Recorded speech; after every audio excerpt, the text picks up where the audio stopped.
Afternoon students, कैसे हो आप लोग। मेरा नाम रिजवाना शेख है और मैं आपको आज इतिहास विषय पढ़ाने वाली हूँ। तो चलिए हम शुरू करते हैं। कक्षा 5वीं के अंतर्गत हमने इतिहास विषय के अंतर्गत काफ़ी लेसन पढ़ चुके हैं। हमने पहले इतिहास के अंतर्गत लेसन क्रमांक 9 पढ़ा है, जिसका नाम था स्थायी जीवन। उसके अंदर हमने प्रागैतिहासिक काल पढ़ा था। अब हम उसका दूसरा पार्ट ऐतिहासिक काल पढ़ेंगे और हमारे पाठ का नाम भी ऐतिहासिक काल है। तो चलिए हम शुरू करते हैं।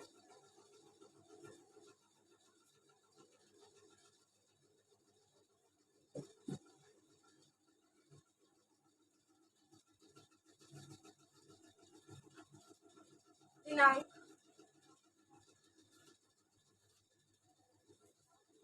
29/11/21। विषय क्या विषय है अपना? इतिहास।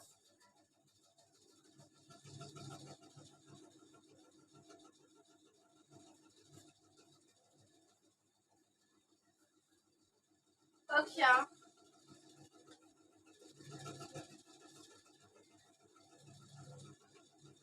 5वीं।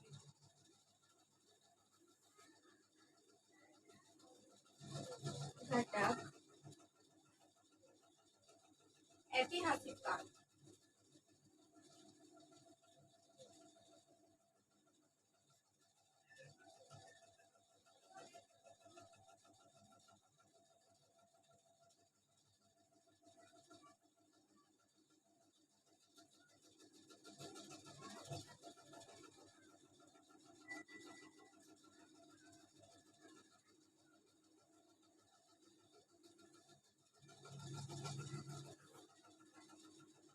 पाठ क्रमांक 10 हमारा ऐतिहासिक काल।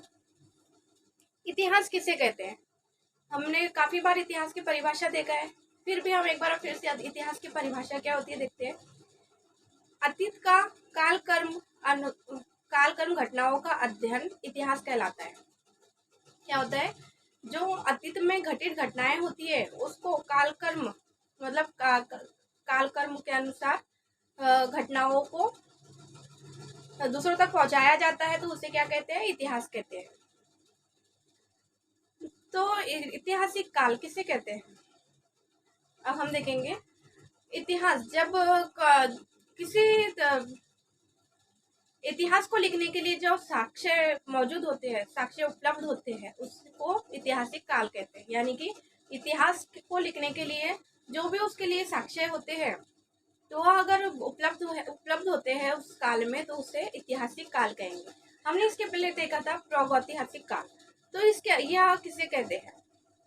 तो इतिहास के जिस काल में इतिहास लिखने के लिए साक्ष्य उपलब्ध नहीं होते हैं उसे प्रागैतिहासिक इतिहास काल कहते हैं, और जिन काल में इतिहास लिखने के लिए साक्ष्य उपलब्ध होते हैं, पांडुलिपियां उपलब्ध होती है, उसे ऐतिहासिक काल कहते हैं। तो हमारा पहला मुद्दा है इसके अंतर्गत संस्कृति क्या है।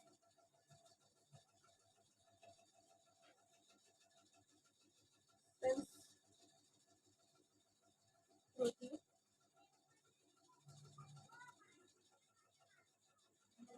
क्या है?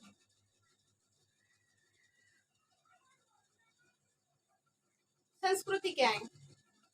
हमने पहले पढ़ा है नगरीय संस्कृति के अंतर्गत संस्कृति क्या होती है। तो संस्कृति हर देश की, हर राज्य की संस्कृति अलग अलग होती है और उसी के आधार पर लोगों की जीवन शैली होती है। तो संस्कृति शिल्पों, परंपराओं पर मौजूद ज्ञान पर आधारित होती है, जो पीढ़ी दर पीढ़ी हस्तांतरित होती रहती है, यानी कि एक पीढ़ी से दूसरी पीढ़ी तक पहुंचाई जाती है, उसे हम संस्कृति कहते हैं। जैसे हमने देखा है कि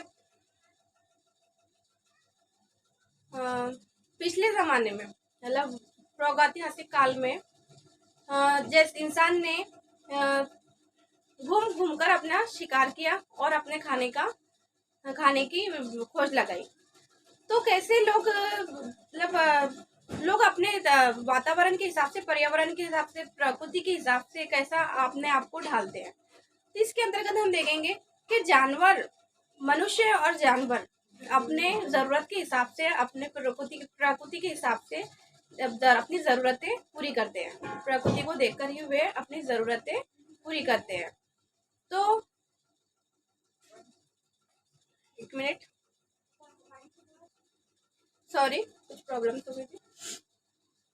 तो हमने देखा है कि किस तरह जानवर और मनुष्य अपनी जरूरत के हिसाब से प्रकृति को अपने जरूरत के मुताबिक ढालते हैं। जानवर, एक उदाहरण देखेंगे हम भालू का। भालू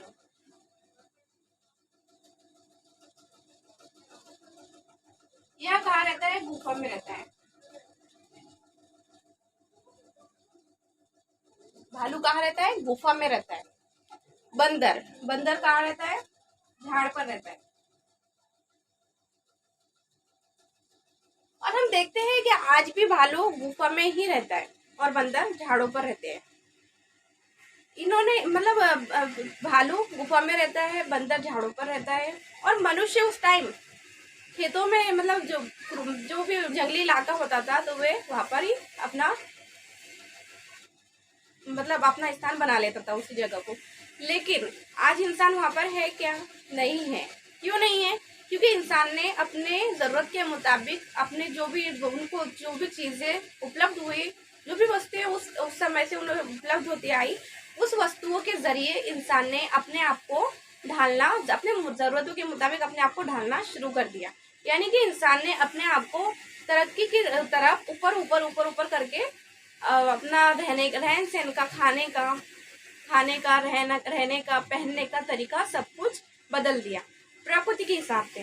तो इसी प्रकार भालू गुफा में रहता है और बंदर झाड़ पर रहता था, और इंसान भी जंगलों में भटकता था। लेकिन इंसान ने क्या किया? इंसान ने अपनी जरूरत के लिए इंसान ने घर बनाना शुरू किया। इंसान ने खोज लगाई, ईंट की, पत्थर की, गारे की मदद से इंसान ने एक घर बनाया, घर तैयार किया और उस घर में रहने लगा। इसी प्रकार और इंसान ने घर बनाकर उसके अंदर जीवन गुजारने लगा। लेकिन भालू ने और बंदर ने ऐसा किया क्या? नहीं किया। यही फर्क है इंसान और जानवर में। इंसान अपनी जरूरत के मुताबिक प्रकृति को ढालता है और जानवर आज भी वही है जहाँ पहले थे। तो इसी प्रकार इंसान ने ईंट और पत्थर, गारे की मदद से घर बनाया और उसके अंदर रहने लगा। इसी प्रकार जानवर जो वो शिकार करते, उन्हें जो भी खाने के लिए चीजें मिलती, सब्जी कुछ चीजें बोलो या फिर कोई जानवर बोलो, अगर उन्हें वो मिलता तो वे क्या करते? जानवर उसको कच्चा ही खा लेते। इंसान भी पहले ऐसे ही करता था। पहले सभी चीजों को जो भी उनके खाने के लिए उपलब्ध होती थी वे कच्चा ही खाता था। लेकिन परंतु कुछ हद तक के बाद में फिर कुछ जमाना ऐसा भी आया कि इंसान उस चीजों को कच्चा ना खाकर इंसान ने यह वो लगाया कि इस चीज को कच्चा ना खाकर हम इसे पकाकर भी खा सकते हैं। तो इंसान ने क्या किया? उस चीज को कच्चा ना खाकर उसको पकाकर खाने लगा। यही हमारी संस्कृति के अंतर्गत आता है कि इंसान जरूरत के मुताबिक अपनी जीवन शैली को प्रकृति के हिसाब से ढालता है। ऐसे ही ऐतिहासिक काल में कई ऐसे कला और परंपराएं हैं जो पीढ़ी दर पीढ़ी चलती आई है, और इंसान की जीवन शैली भी उसी के ऊपर आधारित होती है। तो यह क्या होती है? हमारी संस्कृति होती है जो हमें अपने पूर्वजों से मिलती है, और हम पीढ़ी दर पीढ़ी, एक पीढ़ी से दूसरी पीढ़ी तक उसे पहुंचाते हैं, एक पीढ़ी से दूसरी पीढ़ी को उसका ज्ञान देते हैं। यह हमारी संस्कृति कहलाती है। ये थी हमारा पहला पॉइंट, संस्कृति। हमारा दूसरा पॉइंट है, बताएगा कोई?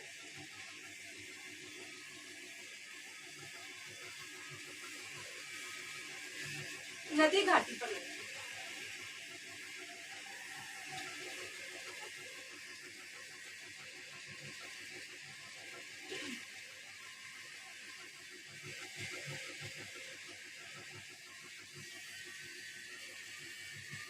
हमारा दूसरा पॉइंट क्या है? नदी घाटी पर नगर। अभी नदी घाटी क्या है? तो जब इंसान घर बनाने लगा तो उन्हें नगर की जरूरत महसूस हुई, तो उन्होंने नगर कहाँ शुरू किया? नगर बनाना कहाँ शुरू किया? तो इंसान ने नदियों के किनारे, जो किनारा होता था नदियों का, तो उस किनारे घर बनाना शुरू किया। और ऐसे 4 देश हैं जो चीन, इजिप्ट, चीन पहला है, चीन, इजिप्ट,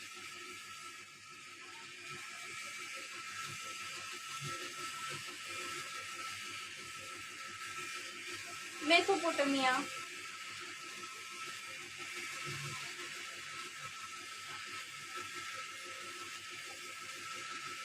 और हड़प्पा तहजीब। हड़प्पा संस्कृति,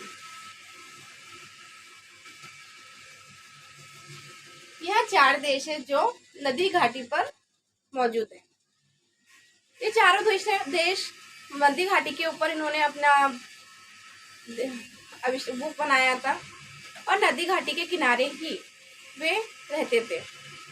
ये 4 देश है जो नदी घाटी पर थे और 4 देशों के देश, यह चारों भी देश की अलग अलग संस्कृति थी। चीन के अंतर्गत पशुपालन, कृषि, कपड़ा, नाव आदि का आविष्कार किया गया। और हड़प्पा तहजीब यह प्राचीन काल की सबसे पुरानी संस्कृति मानी जाती है।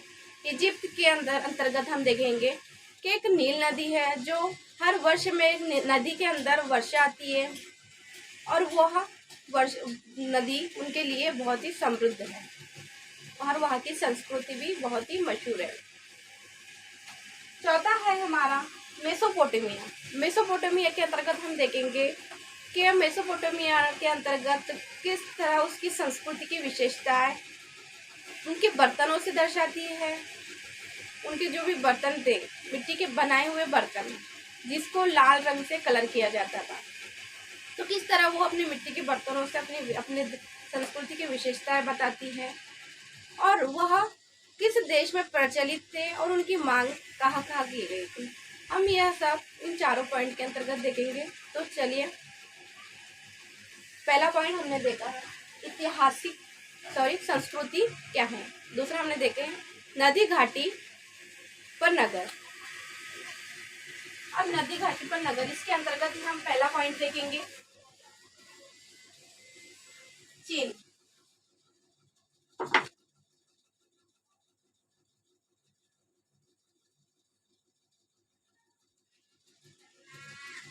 चीन यह एक देश है।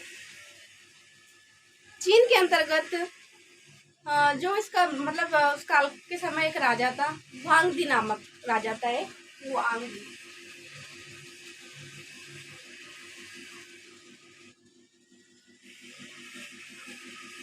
राजा का नाम क्या था? हुआंगदी। हुआंगदी नामक ये एक राजा था जिसने पशुपालन, कृषि, कपड़ा, नाव आदि का आविष्कार किया था। क्या किया था? कृषि, पशुपालन,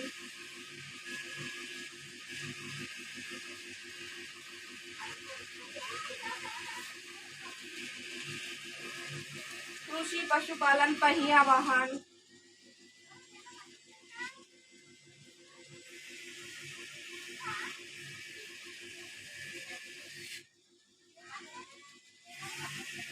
कपड़ा,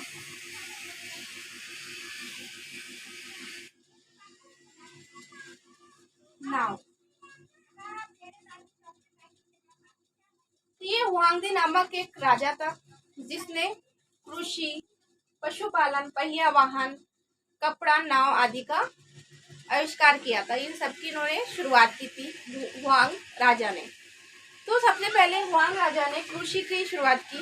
कृषि जब कुछ मतलब देश के अंतर्गत उन्होंने कृषि की शुरुआत की तो अनाज का उत्पादन किया और एक राज्य से दूसरे राज्य तक उसको पहुंचाने लगे। जब अनाज का उत्पादन हुआ तो जो खेती करने के लिए उन्हें पशुओं की ज़रूरत होती थी। जो भी खेत के अंदर नक्कर वगैरह करते हैं तो उसके लिए जानवरों की उन्हें ज़रूरत महसूस हुई तो पशुपालन की शुरुआत की। उन जानवरों से ही वो खेती का काम करवाते। उसके बाद में पहिया वाहन, जब उन्हें एक पहिया वाहन की ज़रूरत महसूस हुई तो उन्होंने पहिया वाहन की शुरुआत की। पहिया वाहन की ज़रूरत उन्हें उत्पादन के लिए महसूस हुई, ताकि वे एक नगर से दूसरे नगर जाने के लिए उनको पहिए की शुरुआत की, क्योंकि उन्हें इसकी ज़रूरत महसूस हुई। हमने पहले लेक्चर में भी देखा था कि पहिए, सबसे पहले पहिए का आविष्कार किया गया था ताम्र युग में, और उसी पहिए का इस्तेमाल पहिया गाड़ी के लिए किया गया था। पहिया हमने देखा था ऐसे इस टाइप का होता है। इस पहिए का इस्तेमाल दूसरी बार पहिए की गाड़ी बनाने के लिए किया गया था, और सबसे पहले यह मेसोपोटामिया में इस्तेमाल किया गया था। इसकी पहिए की गाड़ी की मांग सबसे ज़्यादा कहाँ थी? मेसोपोटामिया में। हम आगे देखेंगे मेसोपोटामिया इस मुद्दे के अंतर्गत इसको।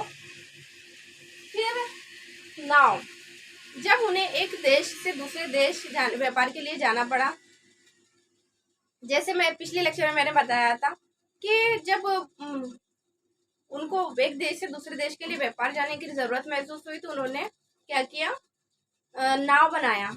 जब एक समुद्री इलाके से उन्होंने दूसरे देश जाने के लिए रास्ता खोजा।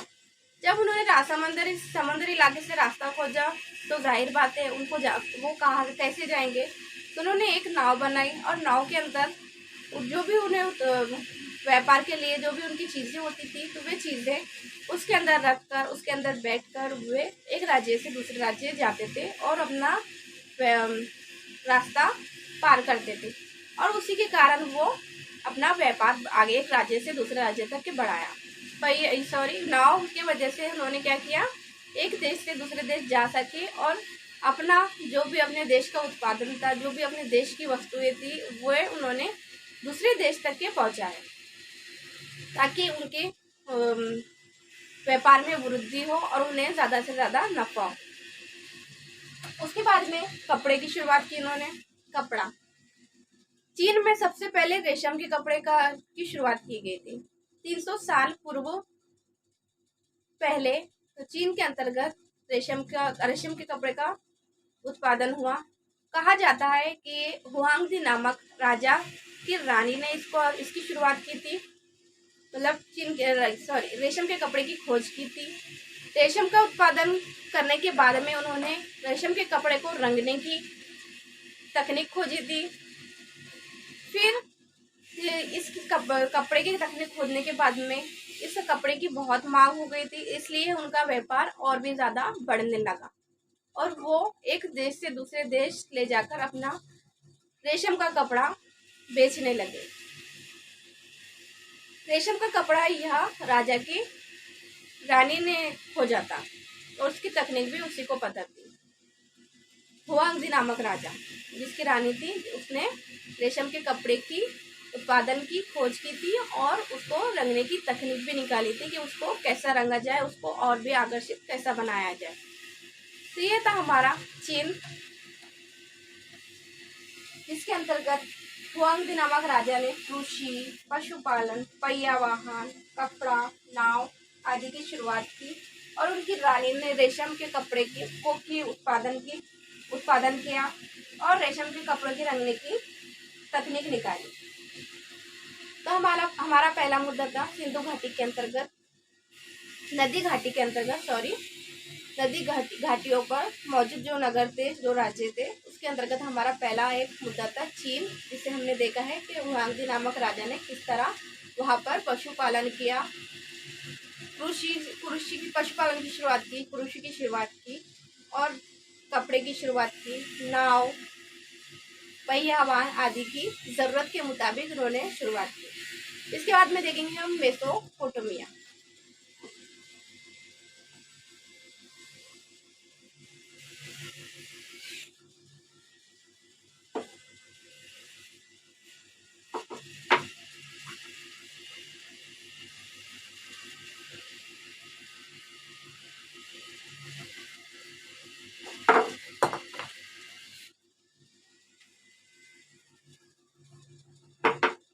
मेसोपोटामिया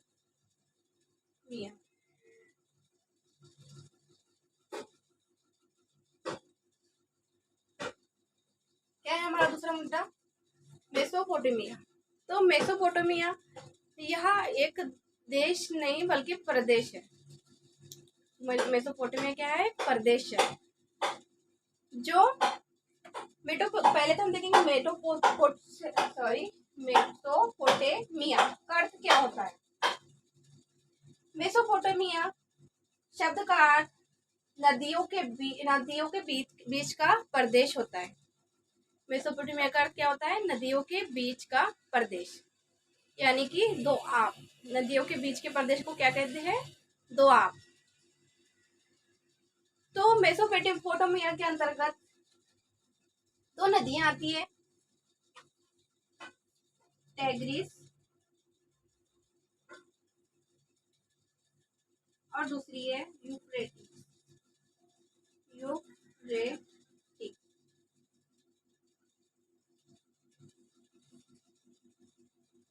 यह दो नदियां हैं जिसके बीच में एक प्रदेश मौजूद है जिसका नाम है मेसोपोटामिया। ये दोनों नदियों के बीच का जो रास्ता था, तो वहां पर यह स्थित था। ये दो नदियां 3 राज्य से गुजरती थी जिनका नाम था तुर्किस्तान,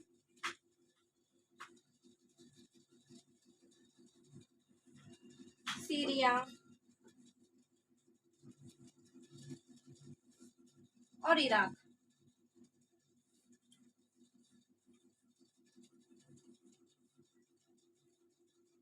मेसोपोटामिया क्या था? यह एक प्रदेश था जो दो नदियों के बीच में स्थित था। नदियों का नाम क्या था? टैग्रिस और यूफ्रेटिस। टैग्रिस और यूफ्रेटिस यह दो नदियां हैं जिसके बीच के रास्ते पर यह प्रदेश स्थित था। यह नदियां प्रमुख रूप से तुर्किस्तान, इराक और सीरिया, यह तीनों देश से होकर गुजरती और अपनी संस्कृति को समृद्ध बनाती। इस मेसोपोटामिया के अंतर्गत कुछ नगर भी है जो बहुत समृद्ध रहे हैं, जैसे ऊर, उराक,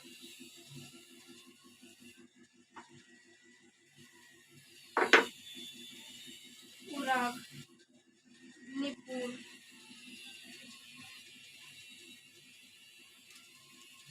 यह कुछ देश है।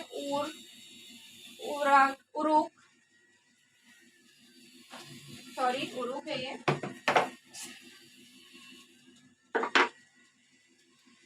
उरुक और निपुर, यह क्या थे? प्राचीन नगर, मेसोपोटामिया के प्राचीन नगर।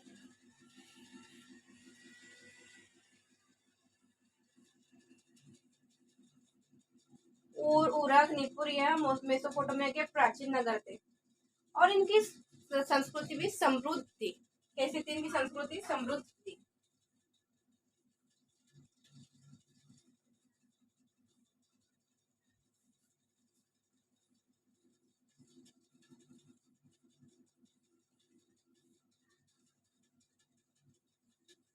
मेसोपोटामिया के कुछ प्राचीन नगर थे जिनका नाम था उरक और निपुर, जो प्राचीन संस्कृति में सबसे समृद्ध संस्कृति पाई जाती थी। कहा जाता था कि यह सबसे प्राचीन समृद्ध संस्कृति है जो इन नगरों में मौजूद थी।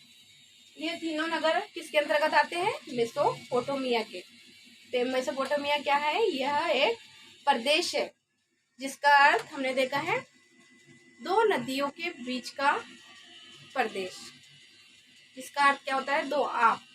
और यह दोनों भी दो नदियों के बीच में स्थित है जिसका नाम है यूफ्रेटिस और टैग्रिस। यह दोनों नदियां प्रमुखता से इराक, सीरिया और तुर्किस्तान से बहती है। ये तीनों नदियां कहाँ से बहती है? इराक, सीरिया और तुर्किस्तान से। और इसके कुछ प्राचीन नगर है जिसका नाम है उरुक, निपुर और उर। यह तीनों नगर बहुत ही प्राचीन रहे हैं और इनकी संस्कृति भी बहुत ही समृद्ध रही है, ऐसा माना जाता है। तो यह हमारा था मेसोपोटामिया। इसके बाद में हम देखेंगे इजिप्ट।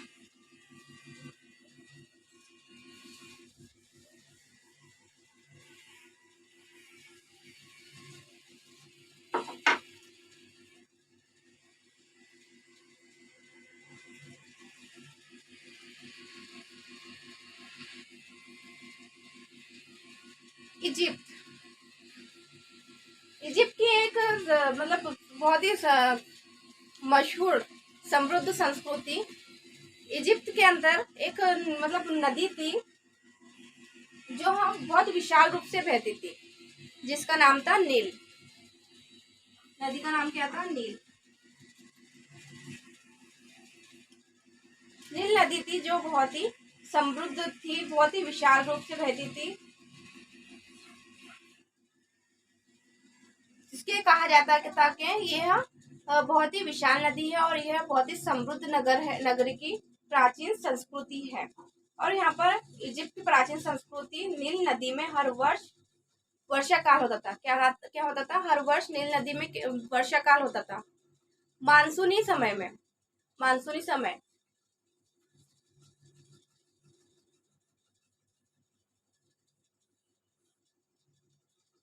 वर्षा होती थी।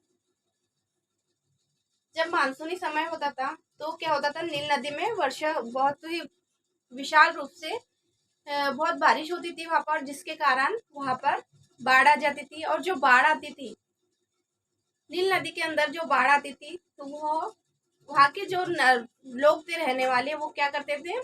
छोटे छोटे बांध बांध कर वहां पर पानी जमा करते थे और उसी पानी को सिंचाई के लिए इस्तेमाल करते थे। और जब नदी के अंदर जब बाढ़ आती तो वहां पर मिट्टी, मतलब जो मिट्टी ना बाढ़ के साथ में बहती है, तो वो मिट्टी भंडारण करती वहां पर आकर, और वो मिट्टी वहां पर ही थम जाती। और उस मिट्टी से क्या होता? वहां की मिट्टी भी बहुत ज्यादा उपजाऊ हो जाती, यानी कि वहां की मिट्टी बहुत ज्यादा फल देने वाली होती, बहुत ज्यादा फसल देने वाली होती। तो वहां पर ये बाढ़ का एक फायदा होता कि वहां की मिट्टी हर वर्ष उपजाऊ होती थी। और यह वर्षा मानसूनी समय के वक्त ही होती थी। जब मानसून का समय होता है, जून से 4 मंथ तक के जो मानसून का समय होता है, तो इसके वक्त ही वहां पर वर्षा होती थी। और उस वर्षा के कारण नील नदी के अंदर बहुत बड़ी विशाल बाढ़ आ जाती थी, जिससे मिट्टी भंडारण करती है और वहां पर अपना स्थान बना लेती है। उस मिट्टी के कारण वहां की मिट्टी उपजाऊ हो जाती है, बहुत फसलदार हो जाती है, और वो उनको इसका फायदा होता। और जो बाढ़ का पानी आता तो वो लोग क्या करते हैं? वहां के इजिप्ट के रहने वाले लोग क्या करते हैं? वहां पर छोटे छोटे बांध बनाकर उस मिट्टी को, उस पानी को जमा करते हैं और उस सिंचाई के लिए उसका इस्तेमाल करते हैं। तो ये था हमारा इजिप्ट, जिसके अंतर्गत एक विशेषता है, जिसकी एक संस्कृति है नील नदी। उसकी संस्कृति की विशेषता क्या है? नील नदी, जिसके कारण वहां पर बाढ़ आती है और वहां की मिट्टी उपजाऊ हो जाती है, और वो पानी वो जमा छोटे छोटे वो बनाकर, स्थान बनाकर उसको जमा करते, और वही पानी का इस्तेमाल काय के लिए करते? सिंचाई के लिए करते। जो भी खेत के अंतर्गत जो भी हमें काम में सिंचाई करने के लिए पानी की जरूरत होती है, वो नील नदी से ही जमा करके वो सिंचाई के लिए उसका प्रयोग करते हैं और अपना सिंचाई का काम पूरा करते हैं। ये था हमारा इजिप्ट। इसके बाद में आता है हमारा हड़प्पा संस्कृति।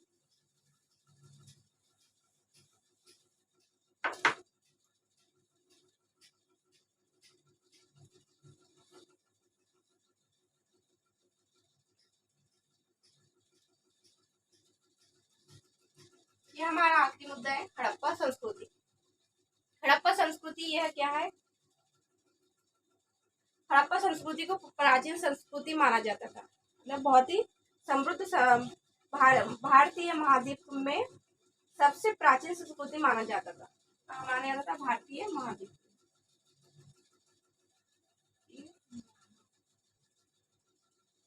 में।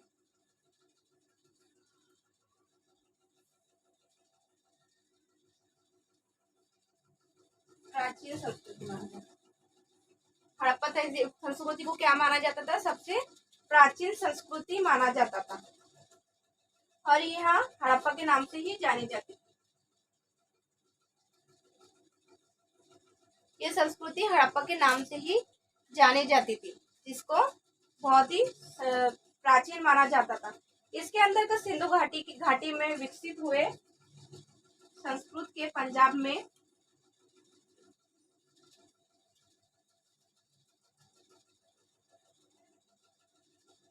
हड़प्पा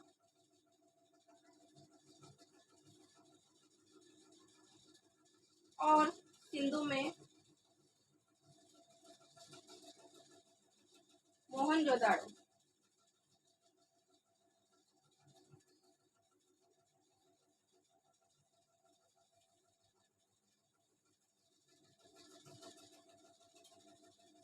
संस्कृत पंजाब में हड़प्पा और सिंधु में मोहनजोदाड़ो, ये दोनों प्रकाश में आए। ये दोनों प्रदेश राज्य प्रकाश में आए। कौन थे? पंजाब में हड़प्पा और सिंधु में मोहनजोदाड़ो, जो अभी पाकिस्तान में स्थित है। यह दोनों राज्य कहाँ स्थित है? दोनों भी देश पाकिस्तान में। तो मोहनजोदाड़ो की विशेषताएं, इनकी संस्कृति की विशेषताएं क्या होती? रंगीन मिट्टी के रंगीन बर्तन। यहाँ उनके जो श्रमिक थे तो वो क्या करते थे? मिट्टी के रंगीन बर्तन बनाते थे, जिसको लाल रंग से रंगा जाता था और उसके ऊपर नक्शे उतारे जाते थे। पीपल के पत्ते और मछलियों के ऐसे बर्तन होते थे उनके।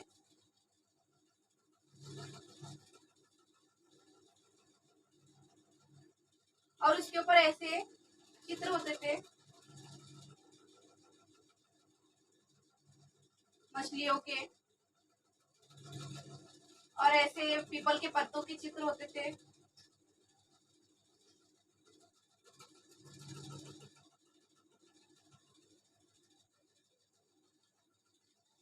सबसे मशहूर क्या था वहां पर? सबसे ज्यादा प्रचलित क्या था? मिट्टी के बर्तन, जिसके ऊपर जिसके ऊपर मछली के चित्र उतारे जाते थे और पीपल के पत्तों के चित्र उतारे जाते थे और इन्हें लाल रंग से रंगा जाता था।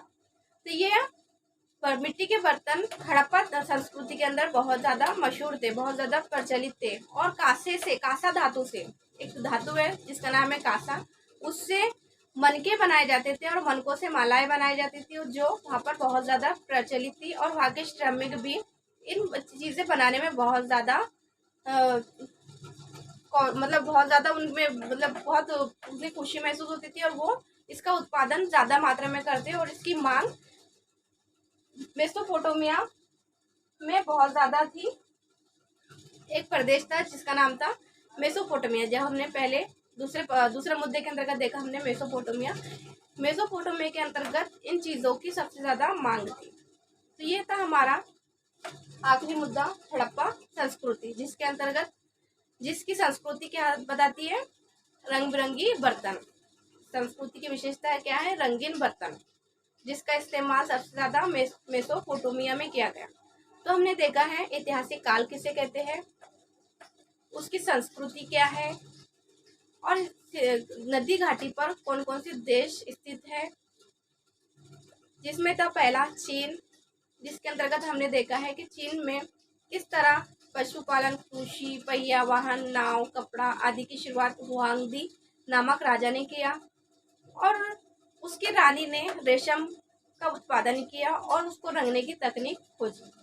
उसके बाद में हमने देखा मेसोपोटामिया का अर्थ हमने देखा कि मेसोपोटामिया का अर्थ होता है दो नदियों के बीच का प्रदेश, यानी कि दो आप। मेसोपोटामिया का अर्थ क्या होता है? दो आप। तो यह दो नदियों के बीच में स्थित एक प्रदेश है, जिस नदियों का नाम था यूफ्रेटिस और टेग्रिस। यह दो नदियां थे जो प्रमुखता से 3 राज्य से गुजरती थी, तुर्किस्तान, इराक और सीरिया। यह तीनों से यह नदी गुजरती थी और अपनी संस्कृति को समृद्ध बनाती थी। कुछ मेसोपोटामिया के कुछ नगर थे उरक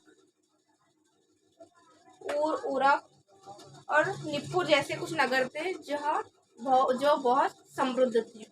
उसके बाद में हमने देखा इजिप्ट के अंतर्गत हमने देखा उसकी संस्कृति कैसे प्रचलित थी? नील नदी से। नील नदी के अंतर्गत हर वर्ष बाढ़ आती। मानसून के टाइम में यहाँ पर बहुत ज्यादा बारिश होती है और उसके कारण वापस नदी के अंतर्गत बाढ़ आ जाती है, और उस बाढ़ का पानी से मिट्टी भंडारण करके जमा होती, और उस मिट्टी से वहाँ की जमीन उपजाऊ हो जाती। और जो बाढ़ का पानी आता, उस बाढ़ के पानी को वहाँ के लोग जमा करते, छोटे छोटे स्थान बनाकर उसके अंदर पानी जमा करते, कुएं बनाकर, और उस पानी का इस्तेमाल सिंचाई के लिए करते हैं।